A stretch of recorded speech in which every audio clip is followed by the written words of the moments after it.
ولقد أرسلنا موسى بآياتنا أن أخرج قومك من الظلمات إلى النور وذكرهم بأيام الله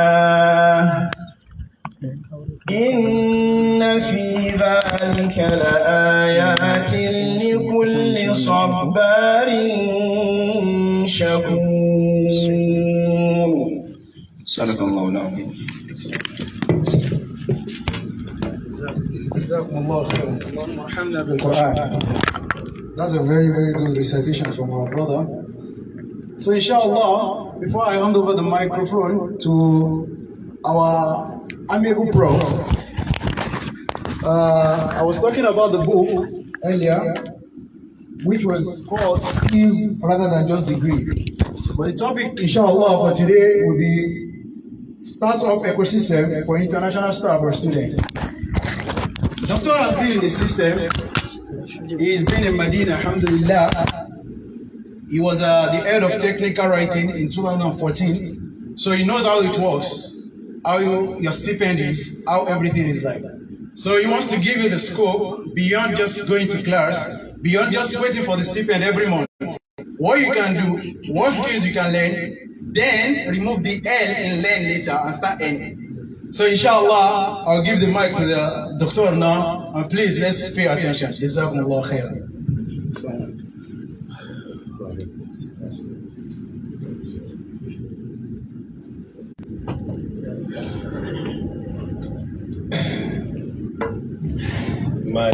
Your Excellency and my fellow students, Assalamu alaikum wa rahmatullahi wa barakatuh. May Allah's peace be upon you all. Permit me to begin by thanking Allah subhanahu wa ta'ala for blessing us with this golden opportunity to converge on this temple of King ABDUL'AZEEZ University here in Jeddah, Kingdom of Saudi Arabia, in order to have a discussion or a presentation to you.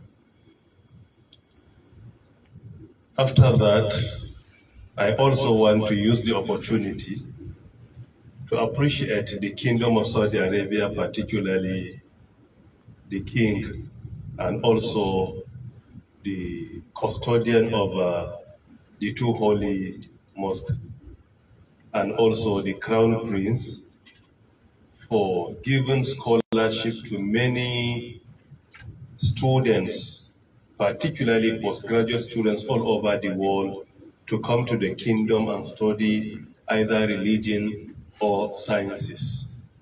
It is indeed something that deserves commendation. We pray to Allah to continue to guide them and also to give them the ability to continue this community service that they have been doing all over the world. In addition, the topic given to me by you is a startup ecosystem for international staff and students. And I intend to discuss the topic with you based on experience. I live as a student in some places, particularly in the United Kingdom doing my PhD. Furthermore, as an international staff, I lived in other places, including the Kingdom of Saudi Arabia at the Islamic University of Medina, where I taught in the Faculty of Computing and Information Systems. One of the brothers that accompanied me to this lecture, who is sitting in front of you here, was one of my students in the university, one of the best students. I taught him for 2 to 3 sessions while in the university. So I have many of them. Wherever I travel in the kingdom, Riyadh, Jeddah, Makkah or Medina, I can hardly come in and go out without meeting 2, 3 or 4 of them. Even online, when they see I'm in the kingdom, I will start receiving their calls, seeking for permission to come and say hi or salam to me. And I'm glad that this is one of them. And because of this, I will talk to you out of experience.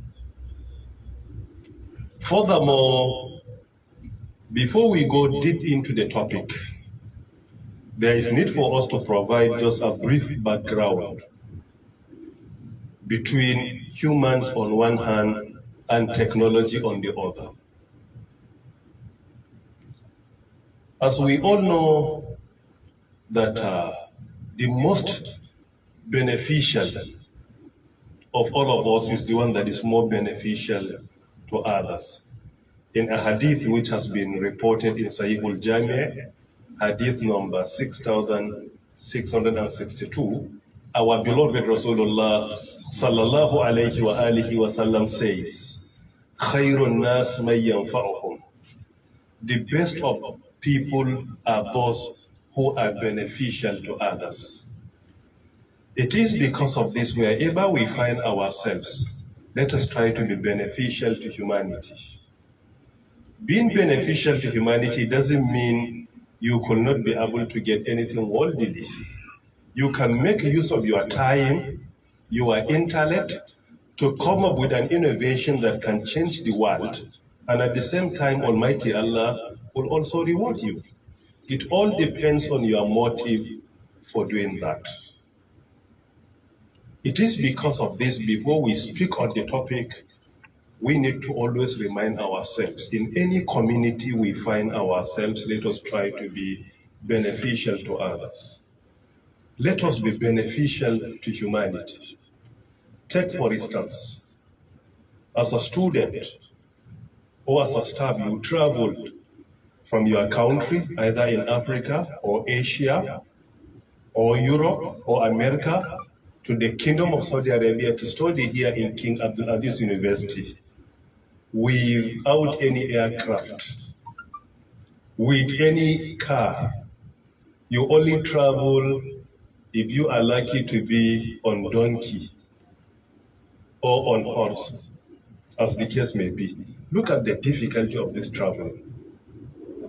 But today we are an aircraft. You can travel from Africa to this place within 4 to 5 hours. You travel from Asia, even though here is part of Asia, to this place within 2, 3, 4, or 5 hours. You travel from the US to the kingdom within 10 hours.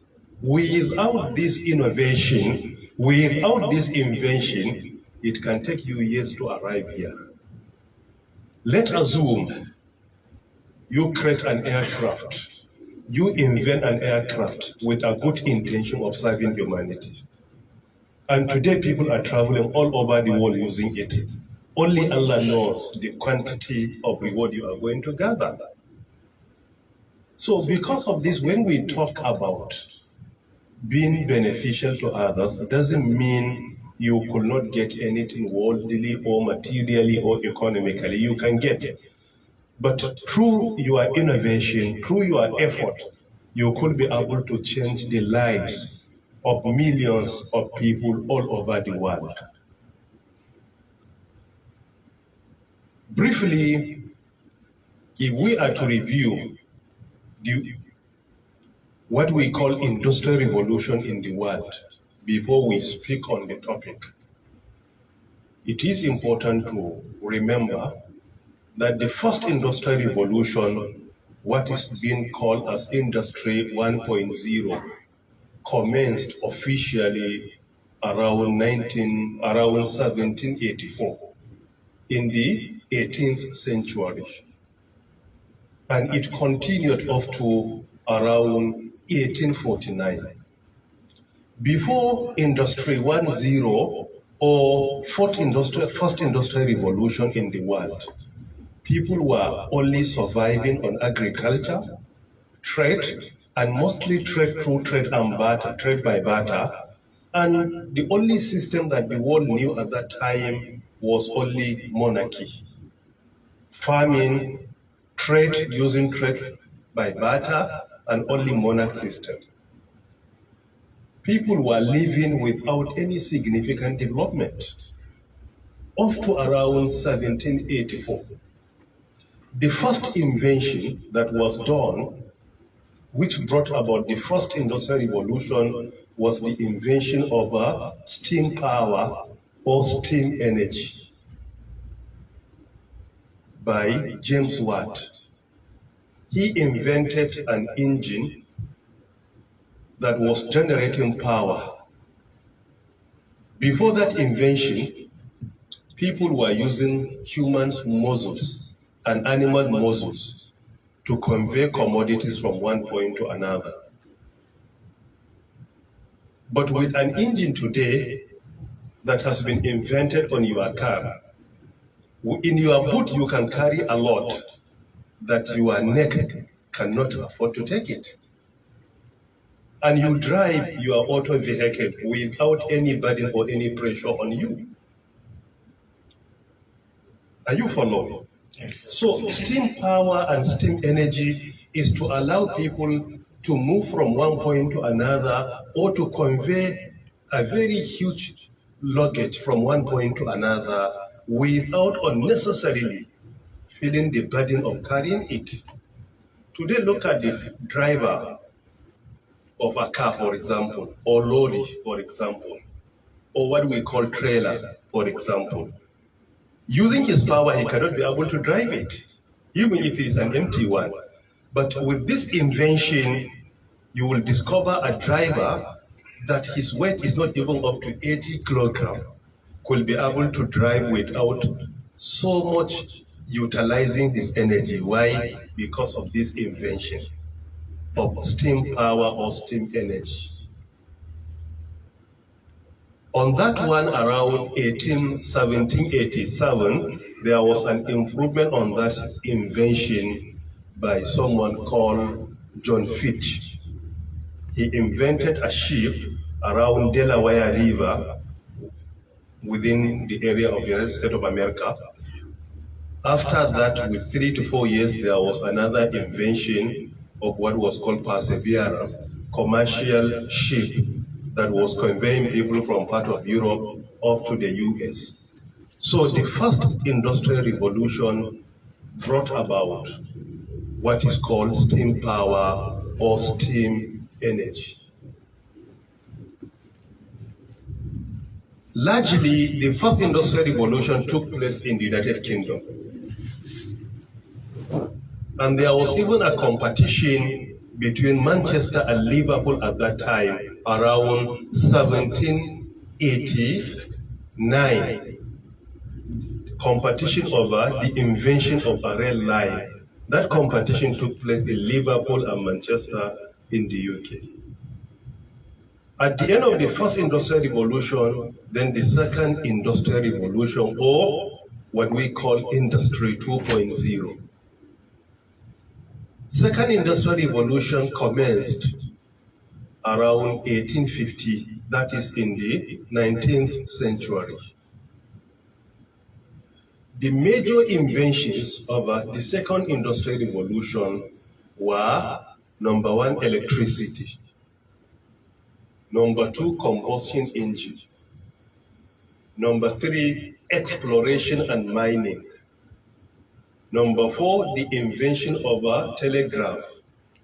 Number five, the invention of a telephone. Number six, also the invention of a microphone, among others. These inventions took place in the second industrial revolution, which commenced around 1850 in the 19th century. Electricity was invented. Look at the humidity. Look at the weather here in the kingdom. Let's assume without electricity. If power is off for only 3 minutes, you could be in trouble at certain times. But alhamdulillah, we have uninterrupted power supply here, which is also a blessing. Just assume you are alive for only 1 month here without electricity. Another lesson to be learned, the companions of Prophet, peace be upon him, and may peace be upon them all, live here without electricity. In Mecca, in parts of Medina, in Taif, and many other places, no electricity, and they live and survived. But today, it is enough as a burden, as a challenge for us to live here without electricity, even if food is available. It is an issue. Electricity was invented. Combustion engine was invented. Mining and exploration commenced at that time. The discovery, the exploration, the production. All these things were invented in the second industrial revolution. And also telegraph was invented by Samuel Morse around 1860. Telephone was invented by Alexander Bell around 1876. And later on, microphone was invented by Thomas Edison 2 years later. All these inventions took place in the second industrial revolution. Let's assume our life today without all these facilities. No telephone, no electricity, no mining, no exploration, no devices for that, no technology for that at all. No microphone that we are even using here. All these inventions took place in the second industrial revolution, or what we call Industry 2.0. The second industrial revolution largely took place in the United Kingdom, followed by Belgium, followed by Germany and France. And towards the end of it, the United States of America joined.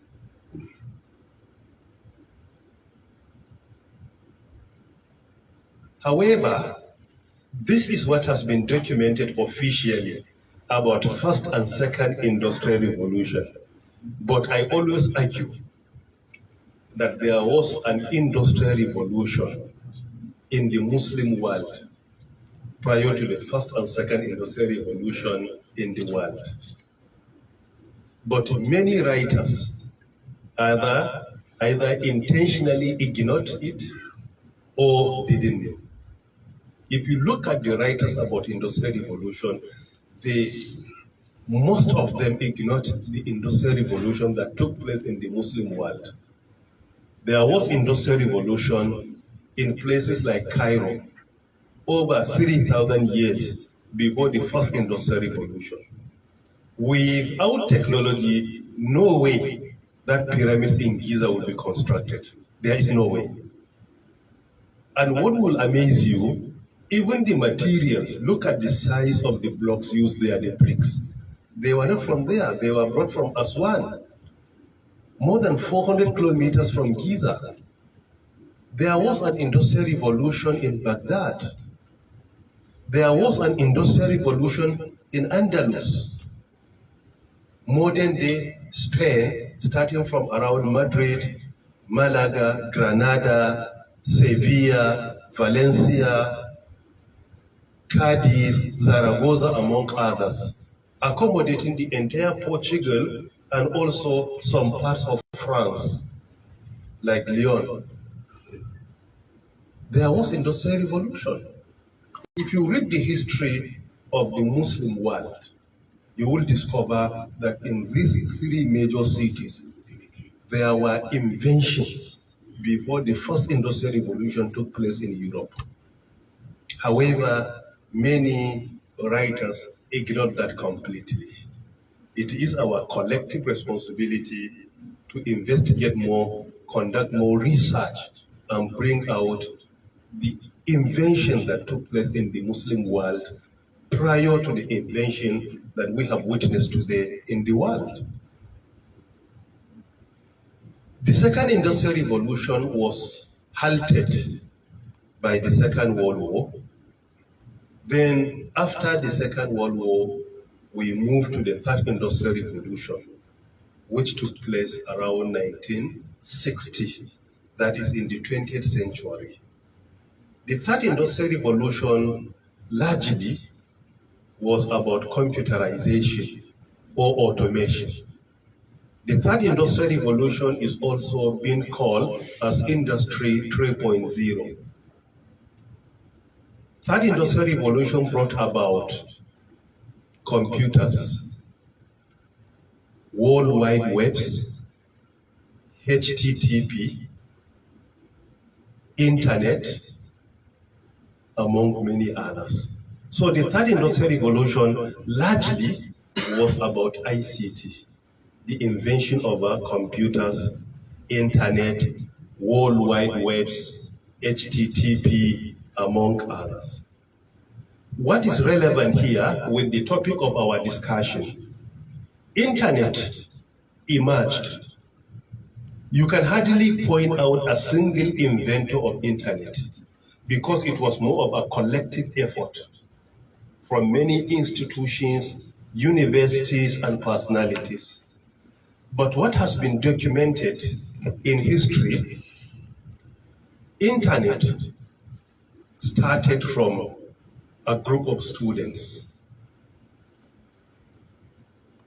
They learned from an idea that was initiated by an institution called ARPA, meaning Advanced Research Project Agency in the US. That ARPA around 1960 invented what they call ARPANET. ARPANET was invented in order to facilitate research and also to allow communications between staff and students, between researchers. Because at that time you'll discover a topic of research was given to a group of researchers, but physically they were not together in the same town. So in order to facilitate communication among themselves, they invented ARPANET. It was invented in 1960s. Building on that, a forum of American students of information technology invented what they call Usenet, building on the idea of ARPANET. So that Usenet it allowed students to communicate with their lecturers, with other researchers all over the United States of America, because it was linking universities. That is how it all started, linking one institution with the other. For example, if you have it at that time, it will link King Abdulaziz University with, for example, University of Medina, then Qura University, for example, King Fahd University of Petroleum and Minerals, King Abdullah University. So it allowed researchers to communicate between various institutions within the United States of America. After that, other students came up with new initiatives like CSNet was invented also by students.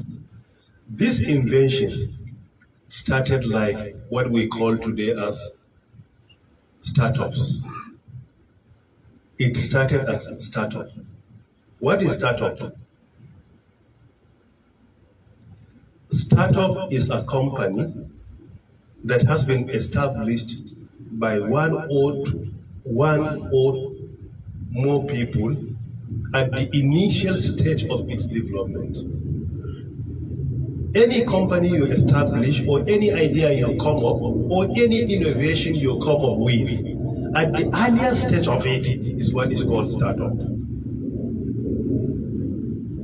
So they initiated all these ideas as their own startup. It is just coming up with an invention in order to solve a common problem in the world.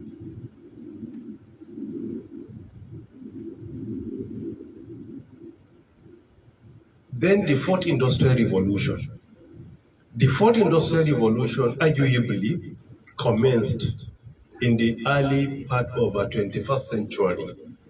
Many writers like the founder of the World Economic Forum argued that the fourth industrial revolution started in 2001 So we are around 22 to 23 years into the first industrial revolution, the fourth industrial revolution, or what we call Industry 4.0.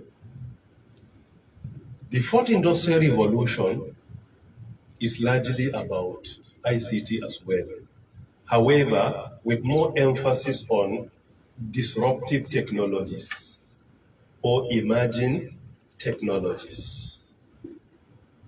Disruptive technologies are technologies like artificial intelligence, robotics, quantum computing, cloud computing, blockchain technology, autonomous vehicle, virtual reality, augmented reality, nanotechnology, biotechnology, among many others, including 5G. They are all part and parcel of the disruptive technologies.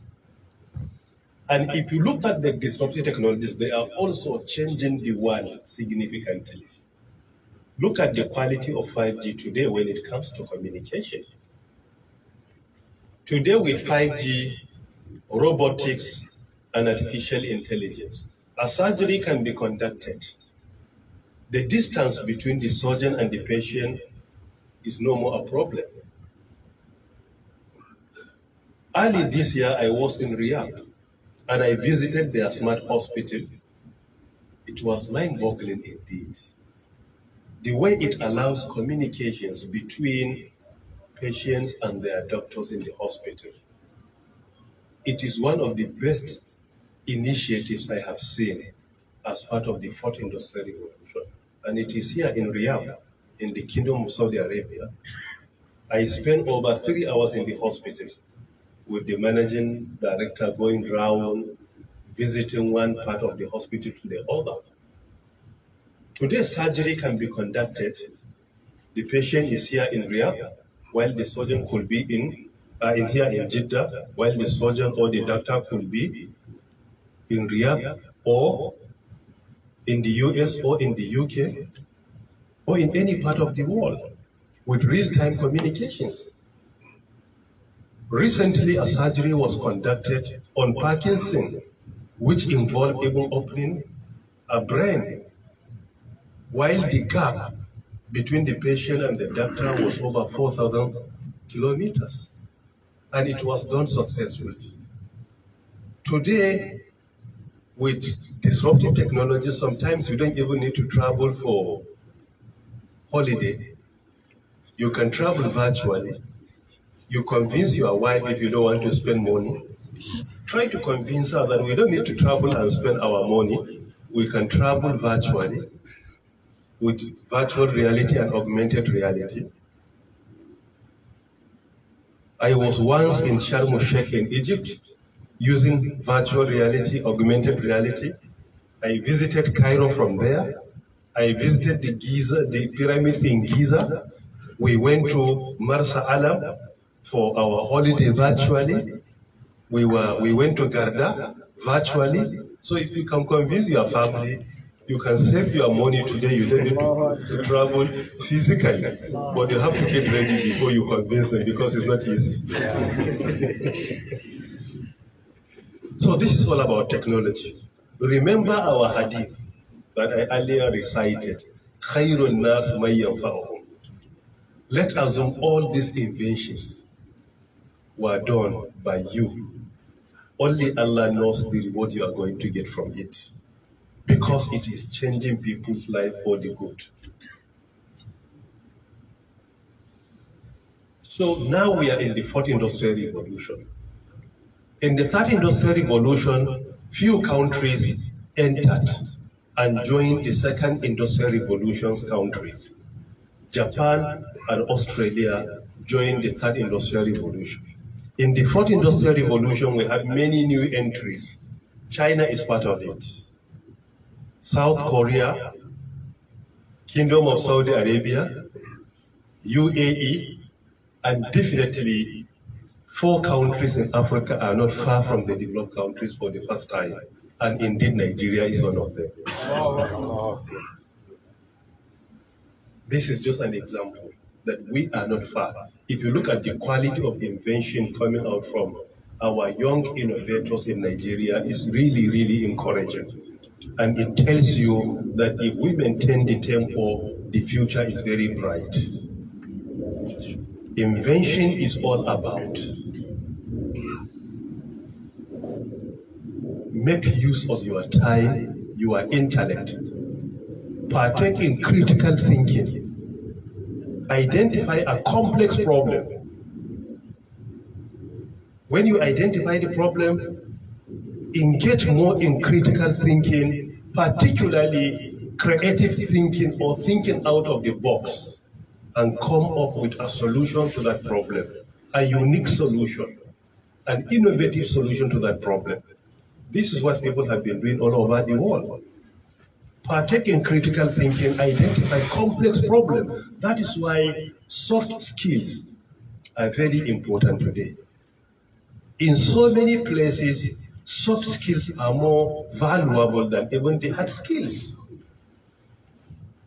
And that is what the book earlier mentioned by the facilitator, which has been authored by my humble self, addresses. The book is not in any way undermining degrees like B.Tech or BSc, MSc or PhD. I am not undermining. I know how I suffered before I obtained these certificates. I know how I struggled as a student to obtain my B.Tech, then my MSc, then my MBA, then my PhD. However, there are important lessons for us to learn. Number one, today, mere paper certificate of your degree or MSc or PhD is not enough. Just the paper, because sometimes we prioritize the paper so much to the extent that we don't appreciate what we are being taught. All the time we have to conduct research, we are more interested in the paper. And if you want to identify this, when you enter into your class to teach students, ask them. There are two alternatives. If you don't want to write the exam, no problem. Write your name on a paper. From the beginning of the semester to the end, you don't need to come. But I will give you B grade. Then another alternative, you will continue to come to the class. I will teach you everything. But it all depends on what you get. If you get A is A, B is B, C is C, D is D. More than 90% of students will say, no, I will not come, just give me B. Why? Because we fail to realize that what is important is not just the paper qualification, but rather the training and the knowledge you are being taught. But students don't realize that. We give so much emphasis to paper certificates without in any way realizing how important the knowledge is. Paper certificate is just a validation of the training and the skills you have acquired. If you acquire the paper and there is not any skills to be validated, then the aim of acquiring it has been defeated. Because it is supposed to validate something. So when it fails, then the aim of acquiring has been defeated. Secondly, we should realize that sometimes skills or rather certificates expire informally. They expire informally. Let's assume you obtain your degree in computer science in 1996 without any additional training or skills. Will that skill be relevant today? No, it will not be. Why? Because the way is changing by the day. Look at the invention today we have only in the area of artificial intelligence that is completely disrupting the world. So if you obtain a certificate and you keep it aside, after 3 years, if care is not taken, even if you acquire the skills and the training, if that knowledge is not being updated, it will render your certificate and your knowledge to be irrelevant. Sometimes it could even expire informally. So the book challenges us to know that today's paper certificate is not sufficient. It must be overloaded with skills. Number two, even if you acquire the skills, that skill is not sufficient until you continue to improve on it on a daily basis, because new skills are being presented to the world. If you look at the future of jobs in the world, the skills that are required today in the labor market globally, 10 years ago, most of them were not in existence formally. They were not. They were not in existence formally. If you look at the research conducted by the World Economic Forum, the skills that are required today, number one, critical thinking, number two, complex problem solving, number three, creativity, number four, connecting with others, number five, project management. These are the skills that are required today. Number three, if there is a clash between skills and certificate, which one takes priority? The skills. Because that paper is just an evidence. If I know how to do without that evidence, demonstrate what you can do. There and then you'll be presented with a problem in cybersecurity and be challenged to come up with a solution to it. So it's not about certificate, what you can bring on the table. Furthermore, even if you do not have any certificates and time doesn't allow you to go back to university to acquire or any higher institute of learning, you can still turn things around. Partaking in critical thinking or complex problem solving doesn't require you to have a certificate before you do that. People that invented all these technologies, most of them did not attend any university, but they are still changing the world. The guy who invented ChatGPT was a dropout in university, he couldn't graduate. But he came up with something within our own time that changed the whole world. So even if you do not have the certificate, don't consider this as a death penalty, no. You can turn things around. Because we are naturally talented as human beings. And nobody has monopoly of knowledge, wisdom, or skills. Many people did not attend any university, but when you look at their area of expertise, you will discover they are highly talented. And they can challenge those of us who spend over 3 decades in universities. They can always challenge us, and we agree that we can be challenged by them. So that is what is important. My final words to you, because of time constraint. As I earlier mentioned, don't rely only on the courses you are being taught, or you are conducting research, or you teach. You have to create time out of no time to utilize your intellect. Come up with a solution to problems that can change the world. Try to be very optimistic. Please, try to be very optimistic. And I strongly advise you, delete the word impossible from your dictionary. The success of innovation depends largely on looking at things that people believe they are impossible. Try to find a solution. They are very possible. That is why in places like Silicon Valley in the US, where they promote invention or innovation, they even organize a conference that they call it Fail Conference. They will teach you how to accommodate failure. Failure is not opposite to success. Failure is the foundation of success. When you fail once, you fail twice. If you keep on trying, you will be successful. And you will realize that the first and second failures, they are nothing but the foundation of attaining the success. That is why they have their mantra. They call it fail fast, fail often. They will teach you to accommodate and be very comfortable with failure, because it will not remain forever. Life is full of challenges. Whatever you intend to do, you will discover challenges. Keep on doing, keep on doing. Take, for instance, the example of Jeffrey Bezos, the founder of Amazon. He spent 10 years working on Amazon without making a profit of $1. From 1994 up to 2003. But in 2017, he was the most richest person in the world. Consistency. Albert Einstein left Germany for the US. as a university lecturer in the US, and look at his inventions in physics, among others. Why? Keep on trying, and trying. And I believe we are full of people that do have intellect. We should think beyond the walls of our universities. Life today is more than that. Come up with a solution to any problem, whether in education, in health, whether in agriculture, whether in trade, whether in commerce. Don't restrict yourself to only the salary you are being paid or the allowances you are being given. No, you should think big. That is what is being promoted by Elon Musk. Don't think small, think big.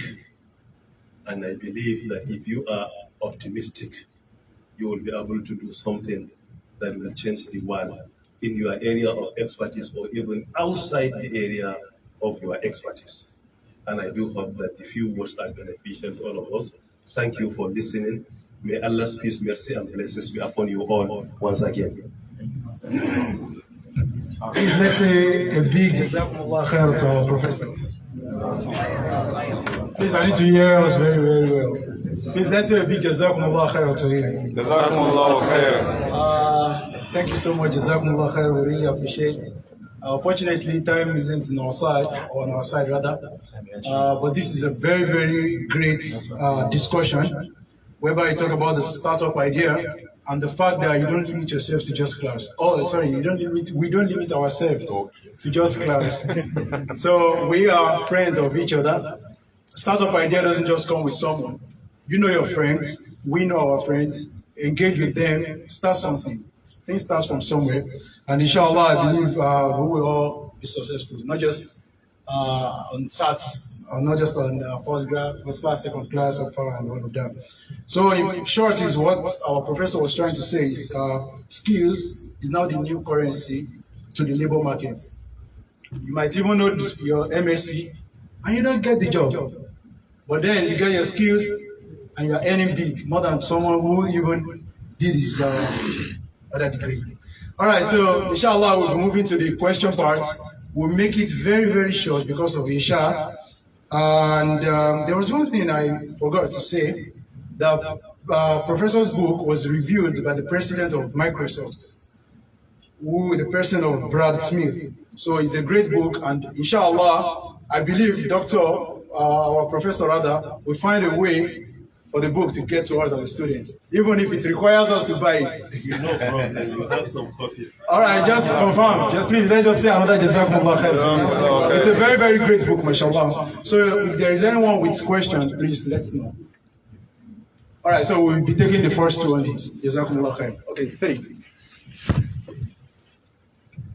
MashaAllah, Jazakumullah wa khair jaza, our dear and esteemed professor. We so much appreciate you for this humble and an eloquent presentation. Of course, my question is just as you explained to us, based on the series and the sequence of the industrial developmental stages, you mentioned that after this, you see that these people, after having understood and appreciated this, they will build on this in that order. So, as students of knowledge, I would like to ask, what will you advise us with regards to the, more especially AI? I think most of us would not know and appreciate how to use it in our studies. I believe having been appreciated these things within our studies, I think with that we can also come out with new things by creating or inventing something that will benefit to the world. Thank you so much.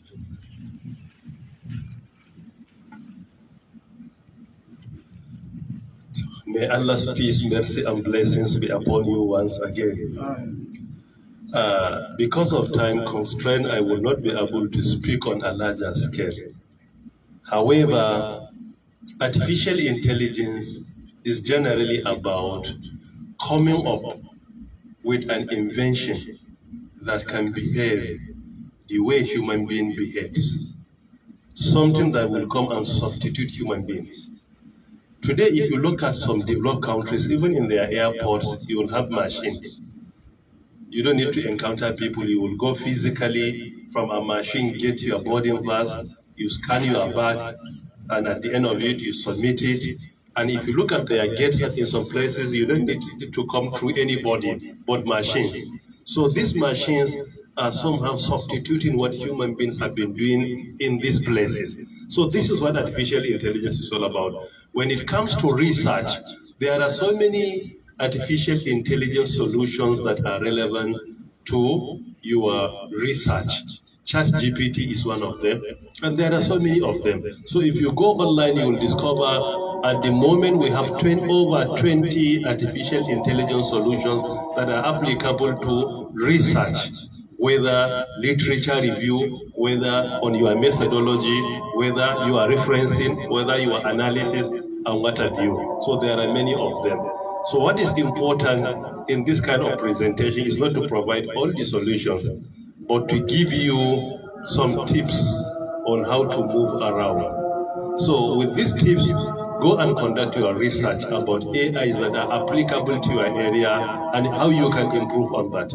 And I hope I have answered your question. Thank you very much.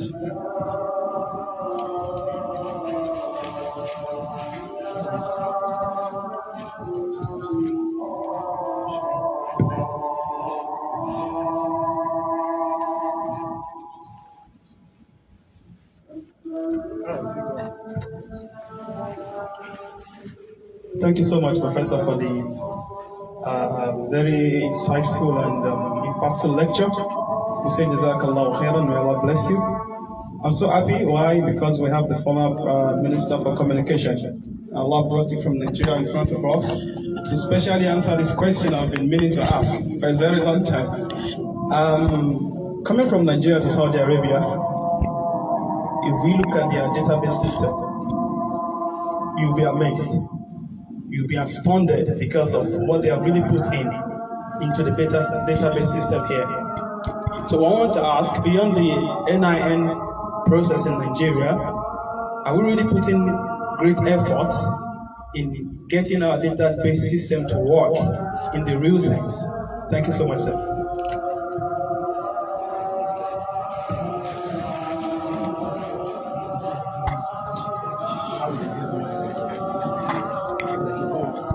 After the Adhan, please.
Database.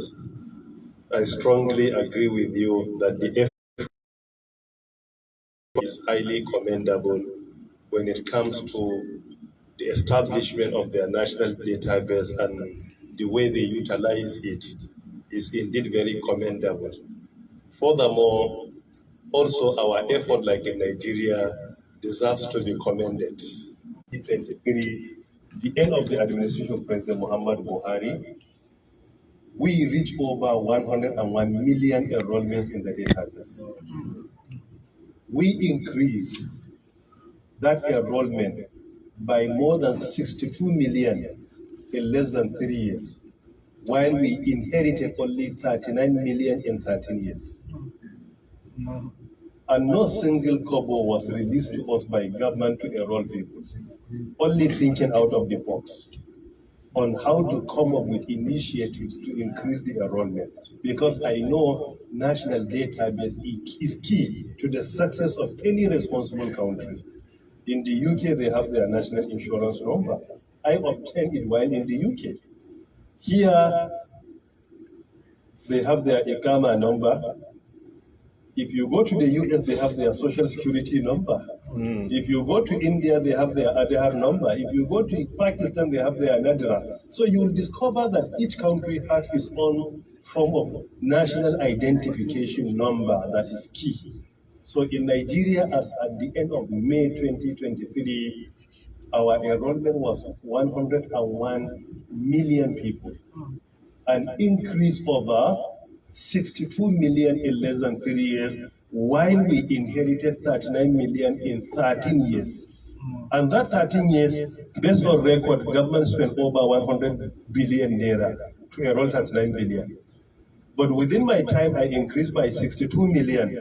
Government has not given me 1 million naira for that. I have not collected 1 naira for enrollment from government to do that.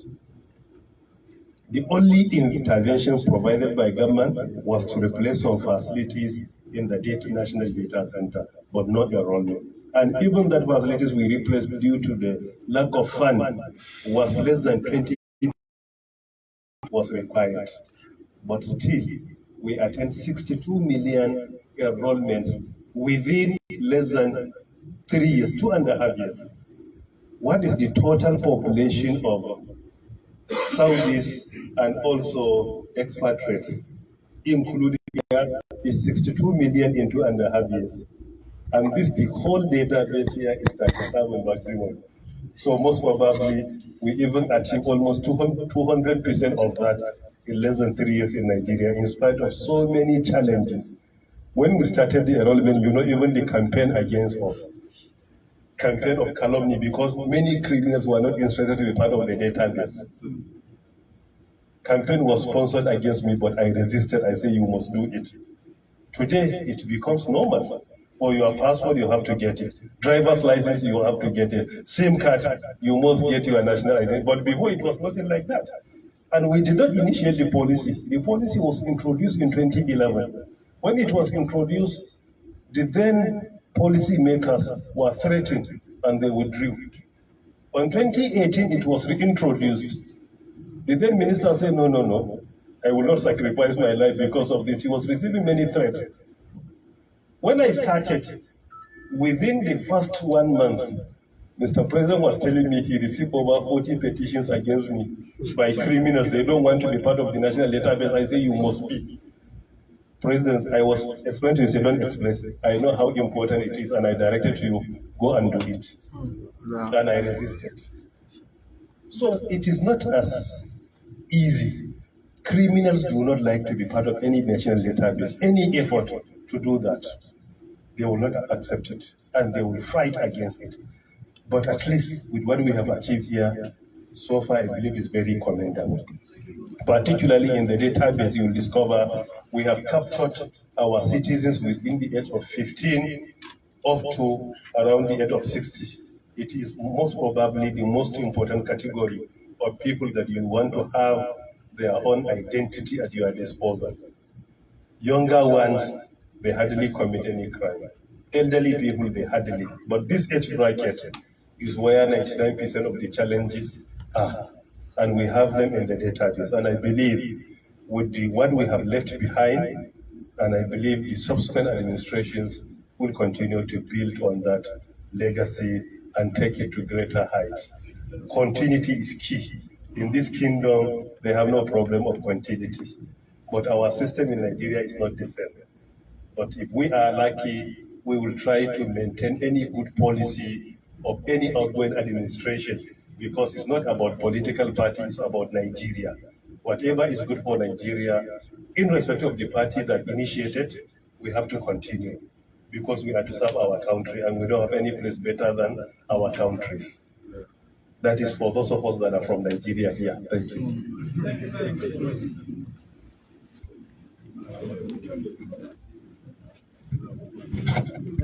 Thank you, Professor, for your time. We really appreciate it. Please, I want to know the stance of AI in Islam, most especially the one that mimics human beings. The one that mimics, that's being created like human beings. Thank you.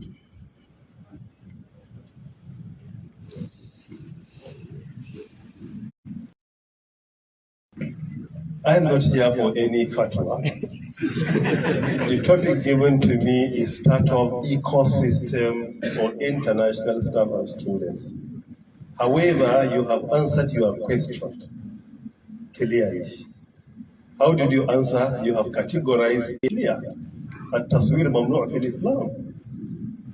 Particularly the taswir that will provide the form of creation, where an AI is going to be created in a form of a human being. Today, I'm sorry to say, in some developed countries, and people are buying without getting married. There is no way we can accept that in Islam. We can't accept it. This is just an example. But in their own countries, that is allowed. And I believe this will not be allowed here in a place like the kingdom. This is because of this.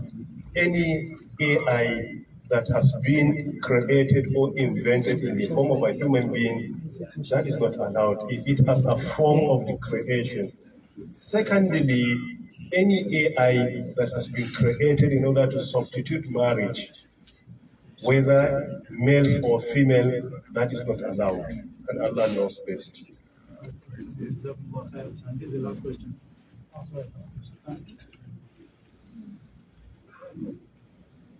Answer, you have categorized. Assalamu alaikum. I'd like to start by appreciating and commending the effort for the book and the piece now. And my question is, or I say rather a request. I believe Mr. Isah and many potential minds that are willing to develop a career in tech, especially like fourth generation, like blockchain, AI, and stuff like that. But the problem we are facing is roadmap. As well mentioned in the book, mentorship is very relevant to success. So we are requesting you to recommend like boot camps or some promising courses that one will take, and inshallah you will build a career in any of the aspects.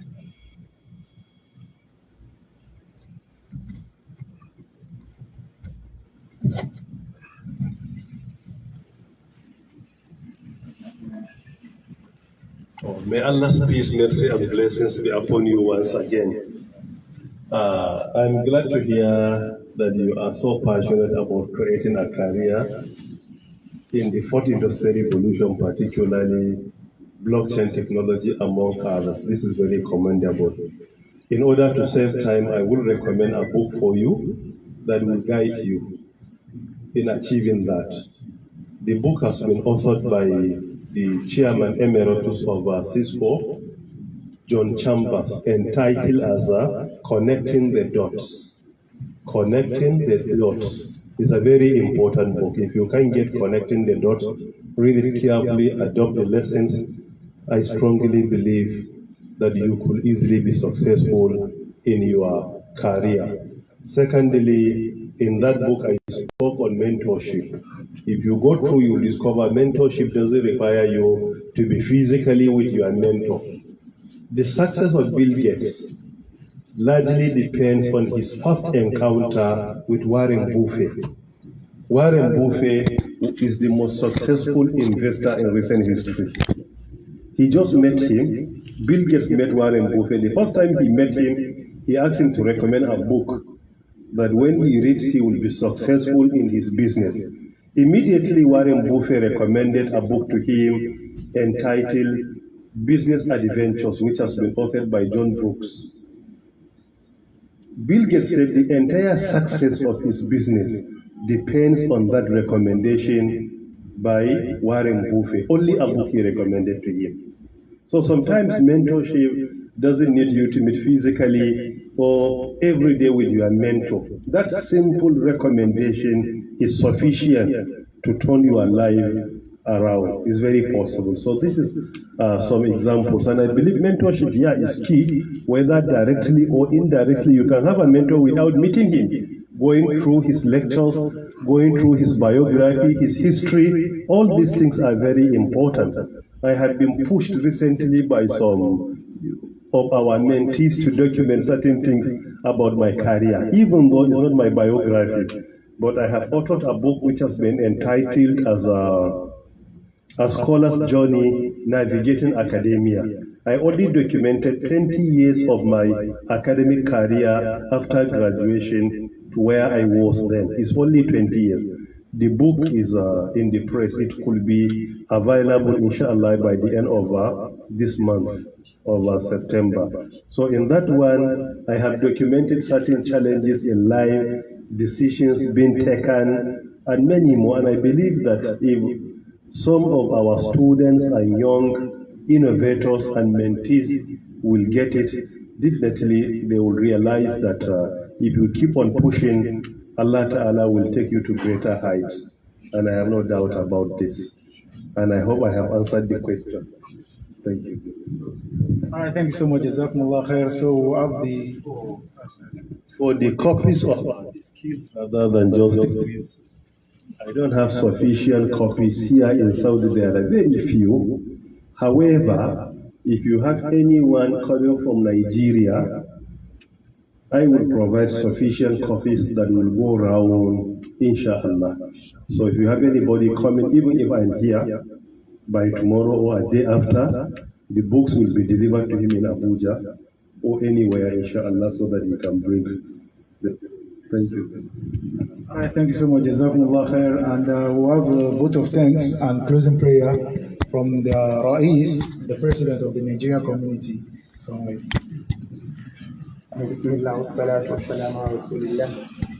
on behalf of the Nigerian community and Ghanaian community here in ABDUL'AZEEZ University, we would like to appreciate the invitation that the doctor already answered.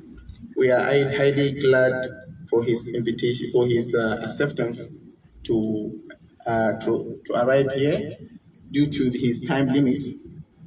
Actually, Prof, we have seen that your delivery is blend of motivation and empowerment to our future. Actually, we have a great researchers here from different departments. That's our high table people here, which are from physics, from agriculture, from chemistry, and from other part of the field like Sharia and the rest. And I believe they have enough, and they have reached some publications and innovations. Myself, as an IT, I have some innovations that I have made for the student here, for the community here. I have created some apps to facilitate some buying and selling, and also create another app for the scholarship office. So inshallah, we are on the road. Inshallah, we are on the way. We have we have the zeal to go into it, inshallah, and we will inshallah reach to that point. So, Prof, due to the time factor, we would like to just say we are highly grateful for your acceptance, and on behalf of the Ghanaian and Nigerian students, thank you very much, and thank you very much. Jazakallah khair. Assalamu alaikum wa rahmatullahi wa barakatuh.